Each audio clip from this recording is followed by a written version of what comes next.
நான் வந்து நெனச்ச நேரம் மட்டும் வந்து மீட்டிங் பேசுவேன். 4 நிமிஷம் பேசுவேன், 2 நிமிஷம் பேசுவேன். வேனுக்குள்ள இறங்கி போயிருவேன். கூட்டம் எவ்வளவு பேர் வந்தாலும், வந்து எனக்கு என்னைய வந்து தடுக்க பாக்குறாங்க. எனக்காக மக்கள் என்னைய பாக்க வராங்க. ஆனா திமுக அரசாங்கமும், காவல்துறையும் என்ன தடுக்குது.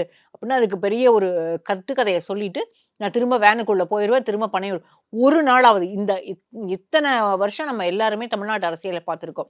ஜெயலலிதாவிலிருந்து, கலைஞர்லருந்து, இப்ப ஸ்டாலின் வரைக்கும், எடப்பாடி பழனிசாமி வரைக்கும் பேசியிருக்கோம். பார்த்துருக்கோம், பேசியிருக்கோம் அவங்க எல்லார்கிட்டயுமே. எல்லாருமே வந்து தேர்தல் பிரச்சாரத்துக்கு போனா, ஒரு ஒரு ஊருக்கு போறாங்கன்னா, அந்த ஊர்ல எங்கேயாவது தங்குவாங்க. நேரா பனையூருக்கு திருப்பி ஃப்ளைட் எடுத்து வந்தவங்கள பார்த்துருக்கீங்களா? ஜெயலலிதா 2016 தேர்தல்ல அத செய்தாங்க. அவங்களுக்கு அப்ப வந்து உடல்நலம் பாதிக்கப்பட்டிருந்தது. அதனால ப ஆனால் பெரும்பாலான தொகுதிகள்ல அவங்க தங்கியிருந்தாங்க. ஒரு சில நாட்கள்ல மட்டும் அருகாமையில இருந்ததோ, இல்ல வந்து வீட்டுக்கு வந்துர முடியும் அப்படின்ற மாதிரியான சூழல்ல மட்டும் தான் ஃப்ளைட்ல அவங்க திரும்பி வந்தாங்க. ஆனா இன்னைக்கு விஜய் செய்யறது எல்லாமே, அவர் வந்து நான் எல்லாத்தையும் விட்டுட்டு உங்களுக்காக வந்திருக்கேன். எல்லா வலிகளையும் தாங்கிட்டு என்ன வலி இருந்தது அவருக்கு சொல்லுங்க?